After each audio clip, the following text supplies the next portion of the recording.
الغالب على كل غالب مطلوب لكل طالب امیر المومنین علی بن ابی طالب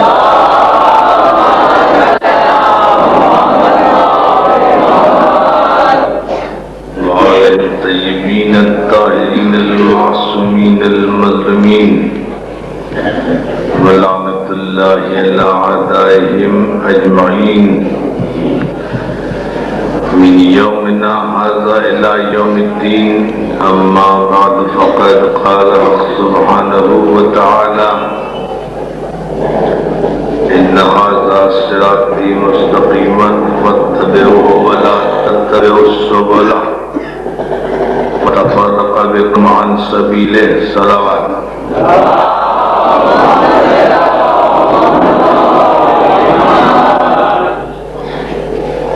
حاضرین گرامی قدر، عزاداران مولا کائنات، مسجد و خانہ کوثر میں بزرگ محترم جناب شیخ کاظمی صاحب اور ان کے معاونین اور خانوادے اور انجمن کی جانب سے یہ تاریخی مجلس عزا شب بیداری آگ پر ماتم شب ضربت پر جس سے گزشتہ برسوں کی طرح اس مرتبہ خطاب کی سعادت حاصل کر رہا ہوں.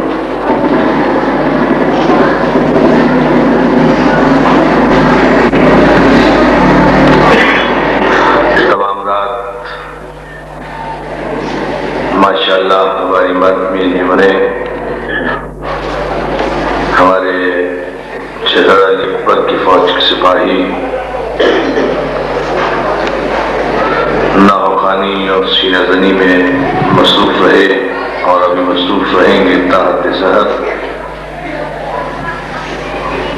اور تمام مسلمان بھائی رسول اللہ کو ان کے بھائی کا فرصہ دینے کے لیے بلا اختلاف مذہب و ملت یہاں آئیں گے، اور کم از کم یہاں آنے سے اتنا ضرور دیکھیں گے کہ یہ شہادت گہے الفت میں قدم رکھنا ہے. لوگ آسان سمجھتے ہیں مسلمان ہونا، مسلمان ہونا بہت آسان ہے، مسلمان رہنا بہت مشکل ہے. مسلمان ہونا بہت آسان ہے، مسلمان رہنا بہت مشکل ہے. مسلمان جینا بہت آسان ہے، مسلمان مرنا بہت مشکل ہے. اسی لیے یہ کبھی نہ دیکھا کرو کہ کون کافر مسلمان ہوا، یہ دیکھا کرو کہ کون مسلمان سلمان بن کے مرا.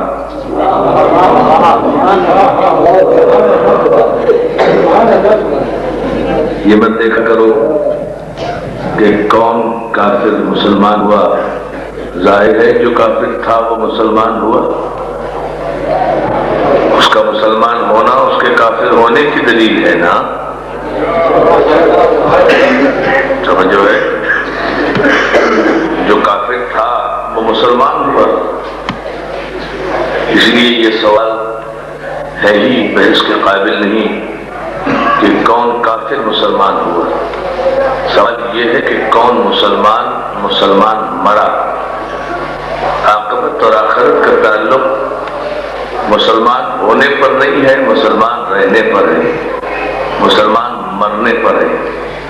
اب یہ کیسے پتہ چلے کہ مرتے وقت کون مسلمان مر رہا ہے کون کافر مر رہا ہے؟ یہ کیسے معلوم ہو کہ نزا کے عالم میں جب آخری سانسیں آ رہی ہیں تو اس وقت انسان اپنے دل میں کس کی محبت لیے ہوئے جا رہا ہے؟ یہ طے ہے کہ اس دنیا میں انسان کسی کے ساتھ بھی زندگی بسر کرے، کسی کو بھی اپنا امام بنائے، اس دنیا میں اس کا حشر اسی کے ساتھ ہوگا اس دنیا میں جسے وہ اس کا امام بنائے گا۔ سلوات بھیجے محمد علیہ۔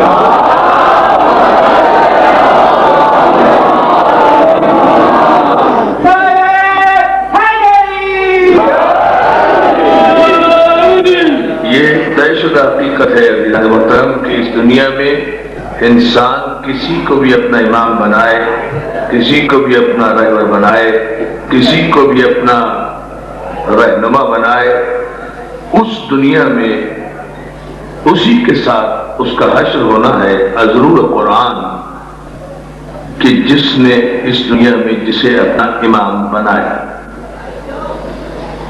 یوم ندخل الناس بامامہم، ہم قیامت کے دن تمام لوگوں کو ان کے امام کے ساتھ بلائیں گے۔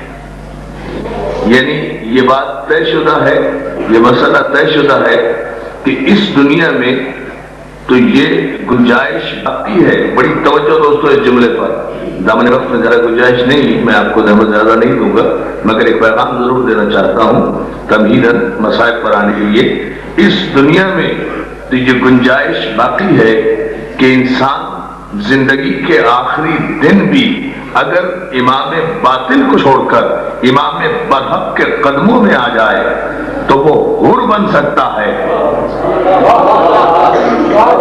لیکن مرنے کے بعد قیامت کے دن حالات کو بگڑتے ہوئے دیکھ کر اگر انسان پچھتاوے میں یہ چاہے کہ اب میں اس امام باطل کو چھوڑ کر امام برحق کے علم کے نیچے آ جاؤں تو وہاں اس کی کوئی گنجائش باقی نہیں ہے۔ اس دنیا میں اللہ نے آخری سانس تک مہلت دی ہے کہ چاہو تو اپنا امام بدل کر اپنا مقدر بدل سکتے ہو، اور فرق صرف یہی ہے کہ اگر امام باطل کو چھوڑ کر بڑی توجہ یہ نہیں دیکھنا ہے کہ کون کلمہ پڑھ رہا ہے اور کس کا کلمہ پڑھ رہا ہے، دونوں ایک ہی کلمہ پڑھتے تھے، لا الہ الا اللہ اور محمد رسول اللہ کا کلمہ اور بھی پڑھتا تھا، لا الہ الا اللہ اور محمد رسول اللہ کا کلمہ عمر سعد بھی پڑھتا تھا۔ شب عاشور دونوں کے ضمیر اور نفس میں جنگ بھی ہوئی تھی، لیکن صبح عاشور کے سورج نے فیصلہ دیا کہ ایک ہی نبی اور ایک ہی خدا کا کلمہ پڑھنے والا ایک یزید کے لشکر میں رہ گیا، ایک امام برحق کے قدموں میں آ گیا۔ جو امام برحق کے قدموں میں آیا وہ حر علیہ السلام بن کر زندہ جاوید ہو گیا، جو یزید کے لشکر میں رہ گیا وہ عمر سعد بن کر قیامت تک کا لعنت کا توق اپنے گلے میں ڈال کر اپنے آبا و اجداد کی بدنسلی پر مہر لگا گیا۔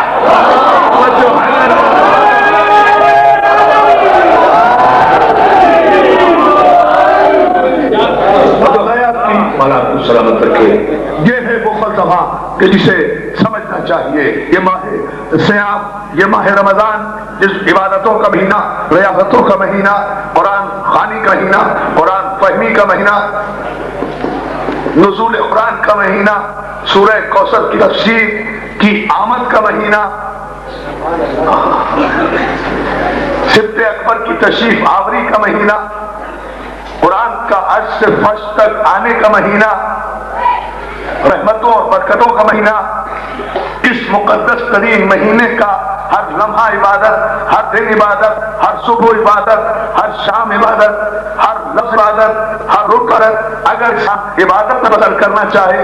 اس لیے میں یہی عرض کرتا آ رہا ہوں مسلسل شام کی مجالس سے اگر حق بالا میں کہ اذان محترم آپ سے شہر کے وقت سے لے کر وقت تک مسجد معاشرے تمام چیزیں کھانا پینا کر دیتے ہیں، اپنے اوپر حرام کر لیتے ہیں، تمام وہ چیزیں جو سال بھر آپ کے لیے حرام ہے، بڑی جو سال بھر جو چیزیں آپ پر حلال ہیں وہ آپ ایک وقت کے لیے، ایک مہینے کے لیے، 30 دن کے لیے اپنے اوپر حرام کر لیتے ہیں، اور افطار کے بعد پھر وہی چیزیں آپ پر دوبارہ حلال ہو جاتی ہیں۔ اس کا مقصد کیا ہے؟ اسی کو روزہ کہتے ہیں۔ نہ آپ کے ہاتھ بندے ہوئے ہیں، نہ پاؤں بندے ہوئے ہیں، نہ منہ پر ٹیپ لگا ہوا ہے، نہ کوئی روکنے والا ہے، نہ کوئی ٹوکنے والا ہے، نہ روٹی حرام ہے، نہ سالن حرام ہے، نہ گوشت حرام ہے، نہ پھل فروٹ حرام ہے، یہ سب کچھ آپ تمام دن نہیں کھاتے نہیں پیتے، مسیح مولا کے لیے نہیں کھاتے، کوئی روکنے والا تو نہیں ہے، کوئی ٹوکنے والا تو نہیں ہے، ان تمام چیزوں کو آپ غروب آفتاب تک افطار کے وقت تک اپنے لیے حرام سمجھ لیتے ہیں، حالانکہ یہ حرام نہیں ہے، یہ حلال ہے، لیکن مرضی مولا کے تحت اللہ کی رضا کے لیے، مولا کی رضا کے لیے آپ حلال چیز کو بھی حرام سمجھ لیتے ہیں ایک مہینے کے لیے۔ اس پر کوئی فتویٰ نہیں دیتا، تو میں مسلمانوں سے یہی پوچھتا ہوں کہ اگر ایک مہینے تک مرضی مولا کے لیے، مولا کی خوشی کے لیے آپ ساری حلال چیزیں اپنے اوپر معجنہ مدت تک حرام کر لیتے ہیں، تو اگر ہم محرم کے 10 دن میں زنجیر کا ماتم کر لیں یا آگ کے شعلوں میں کود جائیں تو اس پر حرام اور بدعت کے فتوے کیوں لگ جاتے ہیں؟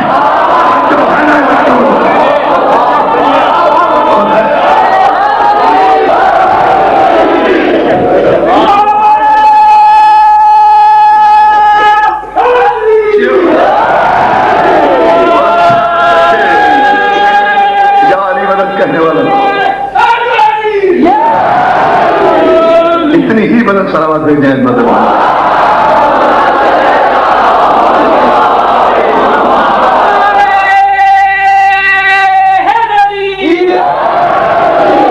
یہ آپ روزہ رکھتے ہیں مرضی مولا کے لیے نا، رضائے رب کے لیے، تو ہم اگر ماتم کرتے ہیں تو مرضی مولا کے لیے نا، اپنی خوشی کے لیے نہیں۔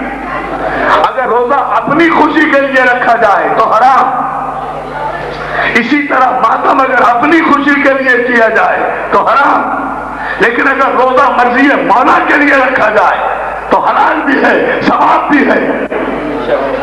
اور یہی ماتم اگر مرضی مولا کے لیے اور خصوصی محمد و آل محمد کے لیے کیا جا رہا ہے تو پھر اس پر بدعت کے فتوے کیسے؟ یہ عبادت کیسے؟ وہ بدعت کیسے؟ یعنی یہ جو آپ کر رہے ہیں یہ عبادت ہے، یہ جو ہم ماتم کریں گے یہ بدعت ہے، یہ عبادت کیسے ہو گیا؟ وہ بدعت کیسے ہو گیا جب وہ بھی مرضی مولا ہے، یہ بھی مرضی مولا ہے؟ ابراہیم اگر بیوی بچوں کو ایک پیہر جنگل میں ویرانے میں چھوڑ کر چلے جاتے ہیں تو مرضی مولا کے لیے، اور آگ کے شعلوں میں کود جاتے ہیں تو مرضی مولا کے لیے۔ یہ دونوں عمل بظاہر ایک خودکشی کا عمل ہے، ایک انسانی نقطہ نگاہ سے چھوٹی سے بچے کو، معصوم بچے کو اور ایک تنہا عورت کو ایک جنگل میں چھوڑ کر جانا ایک غیر انسانی عمل ہے، لیکن وہ بھی مرضی مولا کے لیے، یہ بھی مرضی مولا کے لیے۔ نہ اسے خودکشی کہا جائے گا نہ اسے بے رحمی کہا جائے گا، وہ بھی شریعت ابراہیمی ہے، یہ بھی شریعت ابراہیمی ہے۔ اے آگ کے ماتم پر اعتراض کرنے والوں، یا تو ابراہیم کی شریعت سے باہر نکل کر کافر ہو جاؤ یا پھر آگ کے ماتم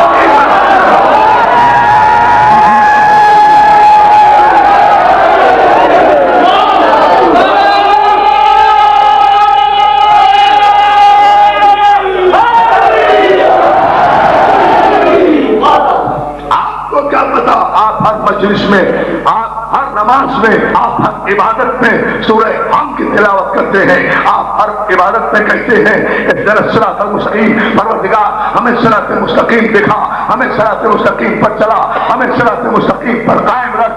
آپ نے کبھی غور کیا کہ صراط مستقیم ہے کیا؟ صراط مستقیم کراچی سے قصبے تک کا راستہ نہیں ہے،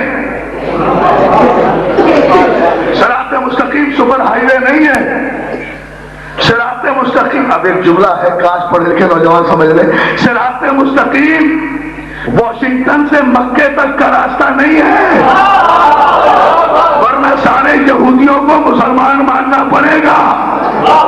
تو دونوں چیزوں میں سے ایک کا انتخاب کرو۔ تم نے واشنگٹن سے سعودی عرب تک کعبے کی حفاظت کے لیے اگر یہودیوں کو بلایا تو دو میں سے ایک بات تو ہوئی ہے، یا تو یہودی مسلمان ہو گئے ہیں یا خادم حرم کافر ہو گیا ہے۔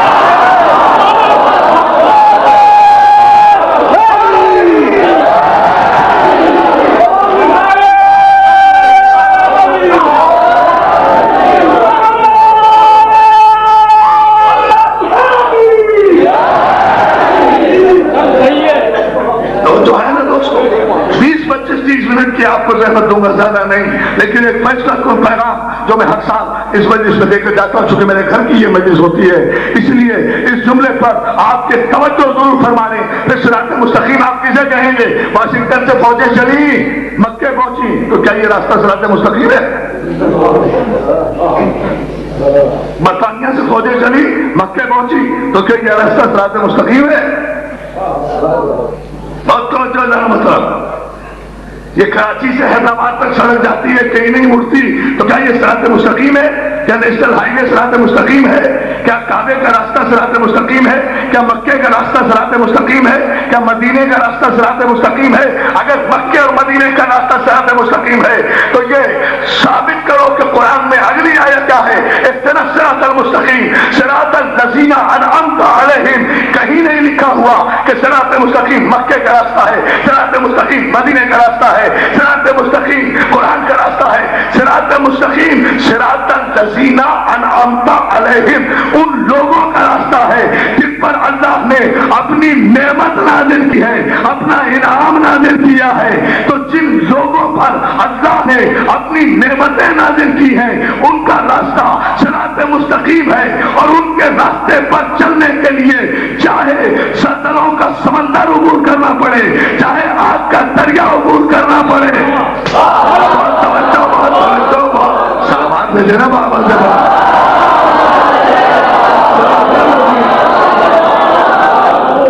اس فلسفے کو ضرور سمجھے جائیے دوستو. صراط مستقیم صراط الذین انعمت علیہم، صراط مستقیم الذین ان لوگوں کا راستہ، لوگوں کا. مکہ شہر ہے، لوگ نہیں ہے. مدینہ شہر ہے، لوگ نہیں ہے. قرآن کتاب ہے، لوگ نہیں ہے. لہذا یہ نہیں کہہ سکتے کہ مکے کا راستہ صراط مستقیم ہے، مدینے کا راستہ صراط مستقیم ہے. ہر مکے پر جانے والا، ہر مکے میں جانے والا صراط مستقیم پر نہیں چلتا، ہر مدینے میں جانے والا صراط مستقیم پر نہیں چلتا، ہر قرآن پڑھنے والا صراط مستقیم پر نہیں چلتا. اگر ہر قرآن پڑھنے والا صراط مستقیم پر چل رہا ہوتا تو پھر نیزوں پر قرآن بلند کر کے اپنی جان کیوں بچاتا؟ سلمان سے جناب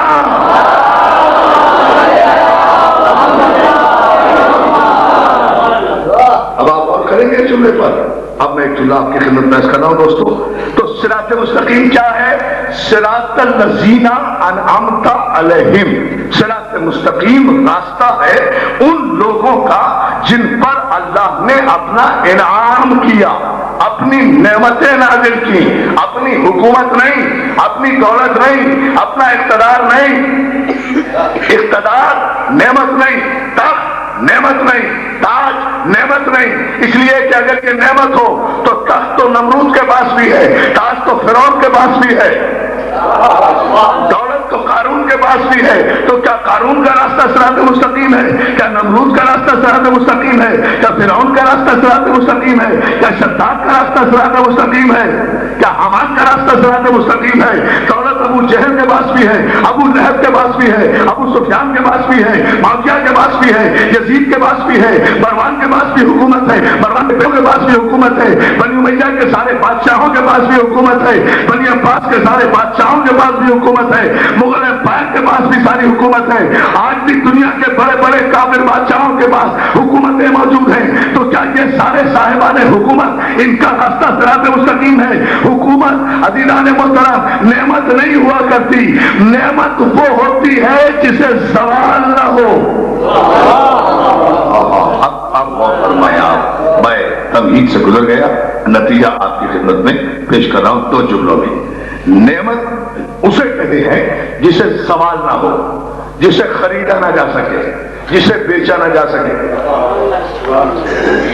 حکومت کو زوال بھی ہو سکتا ہے، دولت کو زوال بھی ہو سکتا ہے، اقتدار کو زوال بھی ہو سکتا ہے، تخت تاراج بھی ہو سکتا ہے، تاج لوٹ بھی سکتا ہے، دولت ختم بھی ہو سکتی ہے، لیکن نعمت نام ہے اس فضل پروردگار کا کہ جو قیام تک جسے زوال نہیں. اور وہ نعمتیں صرف 5 ہیں قرآن میں. صرف یہ بات سمجھا کر آج کی گفتگو ختم.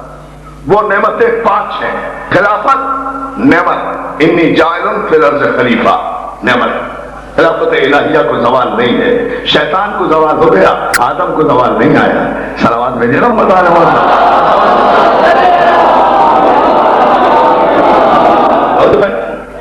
خلافت نعمت، نبوت نعمت، رسالت نعمت، ولایت نعمت، امامت نعمت، اس لیے کہ خلافت بھی من جانب اللہ، انی جاعل فی الارض خلیفہ، نبوت بھی من جانب اللہ، یا ایھا النبی انا ارسلناک شاہدا ومبشرا ونذیرا وداعیا الی اللہ باذنہ وسراجا منیرا۔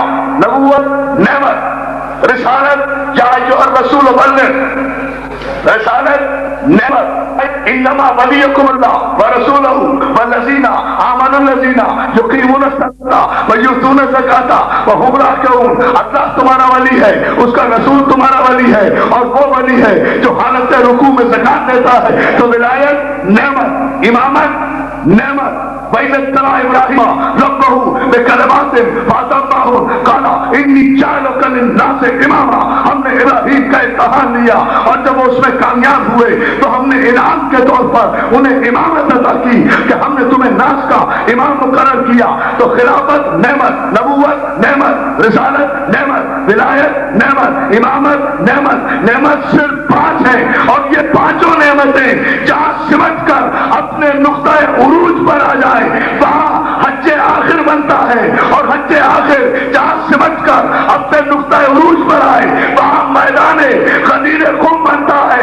میدان غدیر خم جہاں سمٹ کر اپنی بلندی پر آ جائے وہاں پالان شدر کا ممبر بنتا ہے۔ پالان شدر کا ممبر اپنے عروج پر آ جائے تو وہاں خاتم النبیین جیسا پیغمبر کھڑا ہوتا ہے، اور ختم نبوت جب اوج سریا کو چھونے لگے تو علی اس کے ہاتھوں پر آتا ہے، اور علی کی ولایت کا اعلان جب اپنی انتہا پر ہو تو ولایت کا اتمام ہوتا ہے۔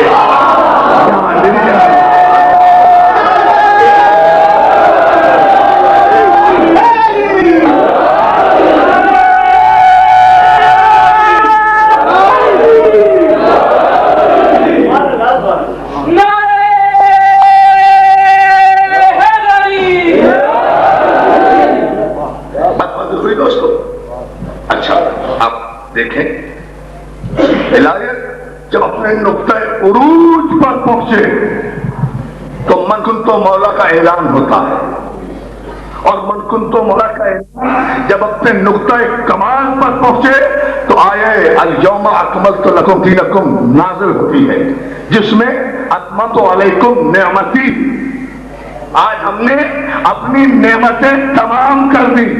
اب ہم پڑھیں، اب نماز پڑھیں، پروردگار چلا ہمیں ان کے راستے پر جن پر تو نے اپنی نعمتیں نازل فرمائی۔ یہ عجیب بد نصیبی ہے اس نمازی کی کہ یہ آنکھیں بند کر کے رمضان میں قرآن پڑھے جا رہا ہے، اسے کچھ نہیں پتا کیا پڑھ رہا ہے۔ ارے نماز میں تو تمنا کر رہا ہے علی کے راستے کی، اور نماز سے ہٹ کر اپنے منہ کی ساری سیاہی دیواروں پر لکھ رہا ہے کہ علی کے ماننے والے کافر ہیں۔ اگر علی کے ماننے والے کافر ہیں تو پھر علی کی شریعت نماز میں کیوں مان رہا ہے؟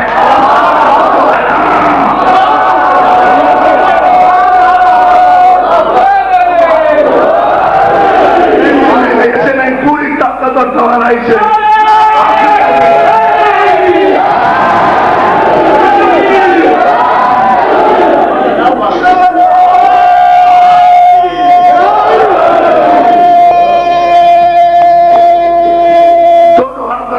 جہاں تک کھڑے ہو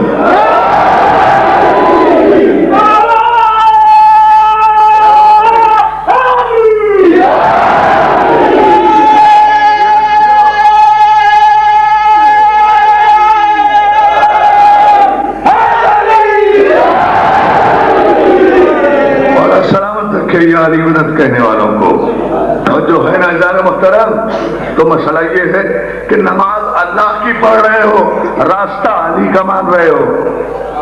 نماز میں علی کا راستہ، نماز اللہ کی، راستہ علی کا، تو راتے ہی تو عربی میں شریعت کہتے ہیں۔ صلوات میں جناب محمد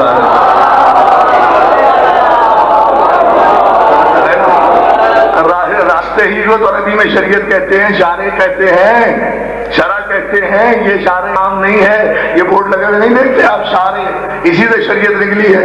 یعنی نماز میں تو کہتا ہے چلا ہمیں علی کے راستے پر، اسمبلی میں جا کے کہتا ہے کہ نہیں ہمیں تو ہماری شریعت چاہیے۔ یا تو اللہ سے ریاکاری کر رہا ہے یا اسمبلی میں بدکاری کر رہا ہے۔ جو ہے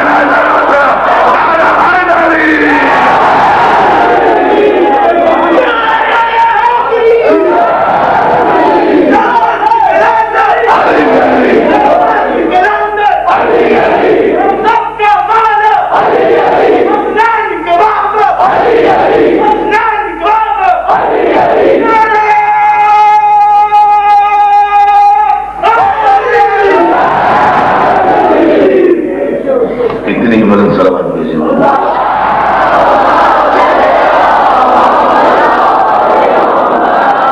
اور یاد رکھو ایک بات اور ذہن میں رکھو، جہاں نعمتیں تمام ہوتی ہیں وہاں عصا اژدہا بنتا ہے،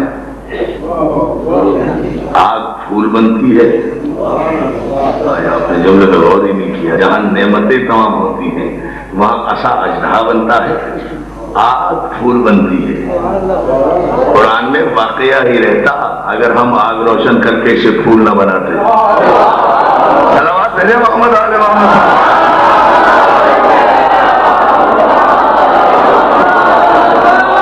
اللہ آپ کو سلامت رکھے، مولا آپ کو سلامت رکھے۔ تو عزیزان محترم، اس مسئلے پر دنیا کو غور کرنا چاہیے، تفکر کرنا چاہیے، تدبر کرنا چاہیے۔ علی کے حق ہونے کی سب سے بڑی دلیل ہی یہ ہے، یا علی میں تیرے قربان، تو نے تو دشمنی کے انداز بھی بدل دیے، لکڑیاں بھی ہماری، ماچس بھی ہماری، تیلی بھی ہماری، پاؤں بھی ہمارے، ہاتھ بھی ہمارے، آگ بھی ہماری، ماتم بھی ہمارا، زنجیر بھی ہمارا، سینہ بھی ہمارا، آنکھ بھی ہماری، آنسو بھی ہمارے، آگ بھی ہم جلا رہے ہیں، کود بھی ہم رہے ہیں، دشمن علی کا چل رہا ہے۔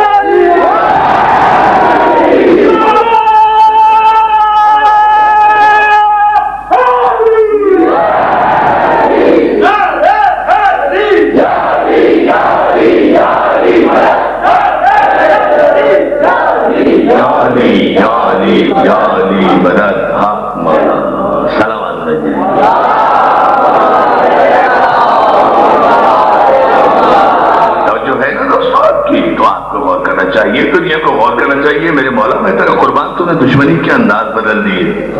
بھئی اگر آگ ہم جلائیں، ڈالیں تمہیں، تب تو پریشانی ہو، اور اگر آگ بھی ہماری ہے، پاؤں بھی ہمارے ہیں، ہم جانے آگ جانے، ہم جانے ہمارا سینہ جانے، ہم جانے ہمارے آنسو جانے، ہماری آنکھ جانے ہمارے آنسو جانے۔ ہم کسی کو تو نہیں کہتے کہ تم آگ کر یہاں اس آگ میں کودو، اس لیے کہ ایک چھوٹی آگ ہے۔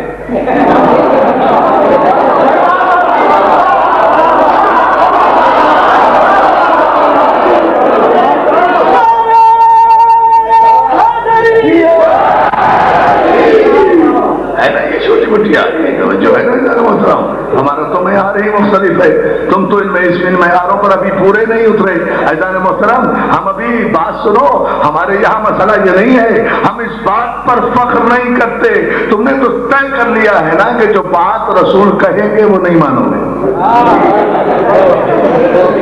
بس یہ طے کر لیا ہے، جو بات علی کہیں گے وہ نہیں مانو گے، وقت پڑھنے پر مانو گے، ہر وقت نہیں مانو گے، بس ہم میں تم میں یہی فرق ہے، ہم ہر وقت علی کی بات مانتے ہیں، تم وقت پڑھنے پر علی کی بات مانتے ہو۔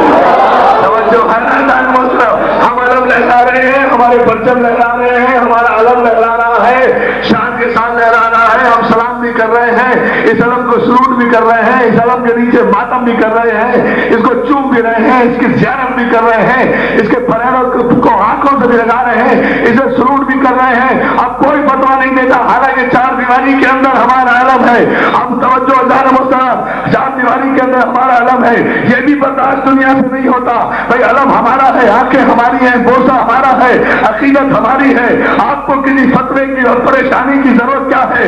اگر تمہیں روکنا ہی ہے تو آج 23 مارچ کو صبح 9 بجے اپنے صدر پاکستان کو روکتے نا, وہ جو فوج کے ہر دستے کے ہر عدم کو سلوٹ دے رہا تھا.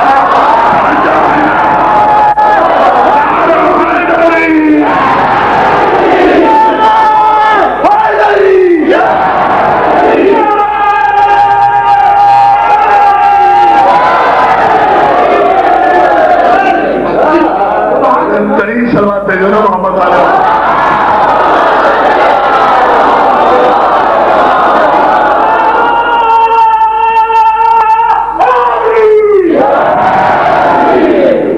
سلامت رکھے.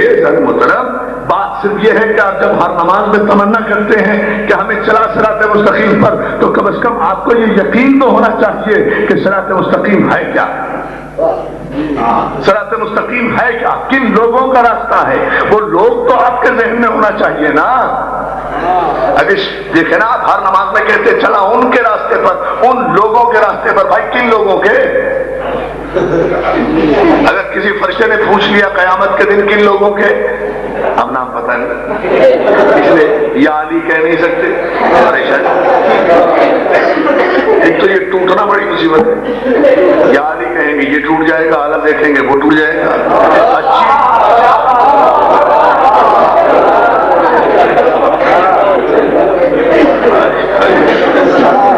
یا علی کہیں گے یہ ٹوٹ جائے گا, عالم دیکھ لیں گے وہ ٹوٹ جائے گا. ہم آپ اسی ٹوٹ پھوٹ میں مبتلا ہے 1400 برس سے. یہ اچھی ٹوٹ پھوٹ ہے. توجہ ہے نا, ایمان کو اتنا مستحکم کیوں نہیں کرتے, ایمان کو اتنا مضبوط کیوں نہیں کرتے. یہ علی کہہ دیا تو یہ ٹوٹ گیا, علم دیکھ لیا تو وہ ٹوٹ گیا. بھائی علم دیکھنے سے اگر یہ سب کچھ ٹوٹ پھوٹ ہوتی تو کم از کم کسی کے مخلص تو رہو. اگر علی کے نہیں بنتے تو کم از کم دنیا کو اپنے بزرگوں کے تو مخلص ہونا چاہیے. جنہیں مانتے ہو ان سے تو مخلص رہو, وہ تو تم سے زیادہ شریعت کو جانتے تھے. اگر علم دیکھنے سے نکاح ٹوٹ جاتا تو خیبر میں آخری رات سارے کے سارے یہ صاحبان شریعت بزرگ علم لینے کی تمنا کیوں کرتے؟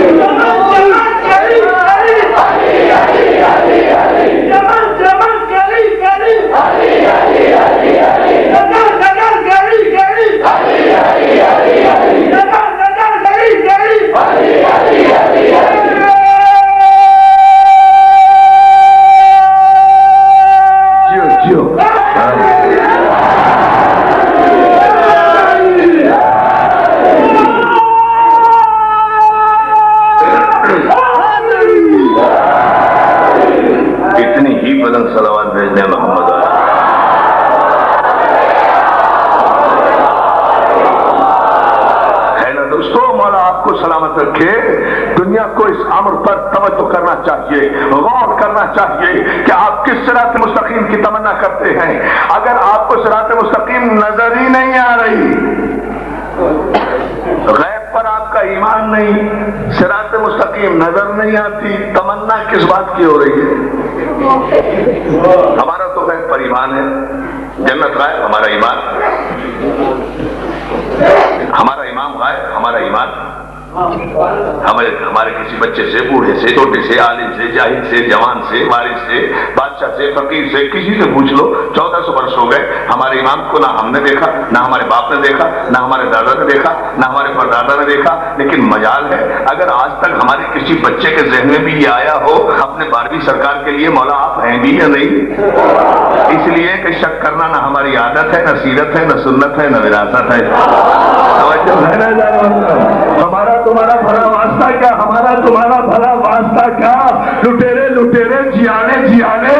ارے ہم تو اس امام کے ماننے والے ہیں کہ ہمارے باپ دادا نے 1400 برس سے اپنے امام کو نہیں دیکھا, مگر کسی کے دل میں گمان بھی نہیں گزرا کہ امامت میں ہم